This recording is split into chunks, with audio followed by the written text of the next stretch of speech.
So you talked about great feedback that you've been having from people that you've been training, but I suppose feedback's one thing, but multi-award winning, those accolades on the wall behind you, the shiny trophies.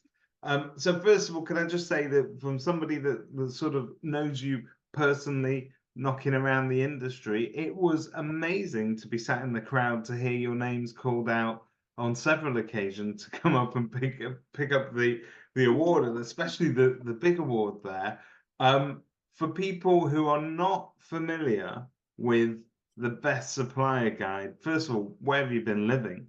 But it's a huge accolade, because when you look at the names that are in the list there, the short list of suppliers, it's the best of the best. It's a who's who of industry suppliers, and there's some really tough competition there across loads of different categories and solutions, and you guys keep coming out on top. So it's got to be an amazing feeling, isn't it? It was a phenomenal feeling. I mean, I still don't know if we've really processed it, the actual gravity behind that award and what it means. I think we're still very much sitting on a very happy cloud over a rainbow somewhere. You were there, you saw our reactions. I mean, I think they were trying to usher us up onto the stage as we were in shock. Was this mixture of shock and absolute elation? You know, you're all like, I can't believe this is happening. But okay, so Ricky, so you know, for you, why is this such a great accolade? Because I know you guys have won awards before as well, but this one is, I'm not it's the FA Cup. I think it's close. I think it's, you know, from those in industry or those, you know, sort of in and around industry, I think, you know, that the general consensus is, you know, these awards, you know, the masters and all that goes along with the guide are, you know, it's the pinnacle really, and what we would all aspire to be involved in, let alone, you know, sort of, you know, be fortunate enough to pick up an award, whatever form it would be. So looking at our progress over the last 2 or 3 years in terms of, you know, picking up the, you know, a bronze, you know, sort of placement and a silver placement, which we were really, you know, we liked and we were so appreciative of, was fantastic. Yeah. So I think what last year, genuinely hoping that we could maintain, because, you know, picking up an accolade and setting ourselves at a level to then maintain that, I think is as hard, if not a more difficult achievement than picking something up in the first place. You know, it's that continuity. It was the sort of enjoyment and the knowledge that the service that these two provide is liked and respected so much by our clients that they take the time to vote for us. They took the time out of their days to sort of recognize it. So that was almost, you know, I was as happy as I thought could be the case in that instance. But then to top that on that same day, that afternoon, as being recognized as the overall winner was something different. You know, I know the competition, I know how good the companies are that, you know, were involved in that process, you know, people that we would aspire to, you know, to try and replicate and be in the same conversation as. So yeah, I think it's genuinely as good as it gets. And I just wish that the public and the clients that we deal with outside agencies sort of, you know, could understand that as well as us lot in the industry do. Yeah, it's just it is a major accolade, and I hope that they appreciate that. And I think, you know, the best estate agent guide certainly out there on the street is something that the public are now aware of, and obviously as a knock on from that, the best supplier guide has to give some recognition as well. Are there any fights behind the scenes as to who gets to take the trophy home at night, or do you share it?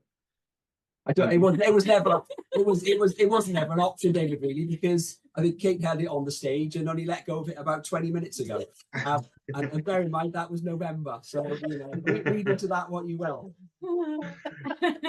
So you have a massively loyal and expanding client base, but they're obviously very happy campers in terms of the service that you're providing.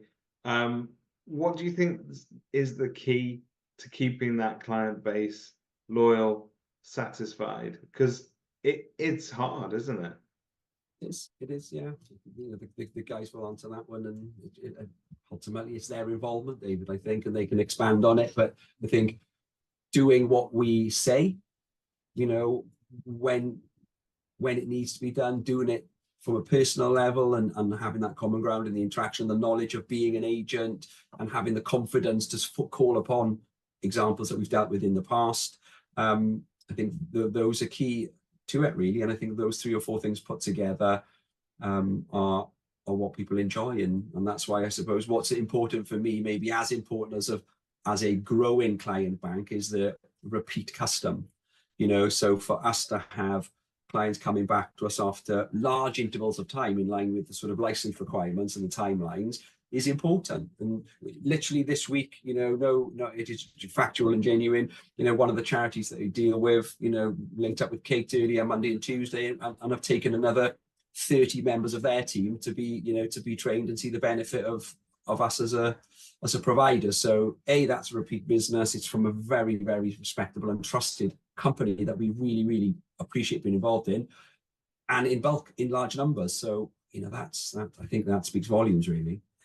I think for us, keeping it going and obviously building on that strong relationships we already have. We've got a great relationship with Rent Smart Wales. That obviously helps, isn't it? We're able to get in touch with them when we need advice ourselves, you know. And building on our knowledge. Kate literally loves reading. She is an amazing knowledge font. So yeah, building our own knowledge and building those relationships and getting ourselves out there. I think we're up here, we're away from the public in some lights. So I think this year getting ourselves really out there and really pushing our comfort zones a little bit, I think, is probably that was going to be my next question for you, as in what's next for Dawsons Training? Where are you taking this? Where do you see the natural progression? But it seems that face-to-face and getting this out on the road is almost like the key to 2024 for you. Yeah, for sure. I think Training Wales has got, or Dawsons Training Wales has got we could do so much with it. There is so much available. We can grow in so many different ways. So for us, I think it's a really exciting journey. Like you said, we're 5 years this week, 5 years from our first ever course. So we're back with those original customers again, making that initial contact. And yeah, there is so much room to grow. And I think so long as we stick together and we push forwards and get ourselves out there, that face-to-face throughout England out, you know, like you said, you're next in line for what we're already gone through for the last 18, 24 months. So from your perspective, hopefully we'll be able to share our experience there as well.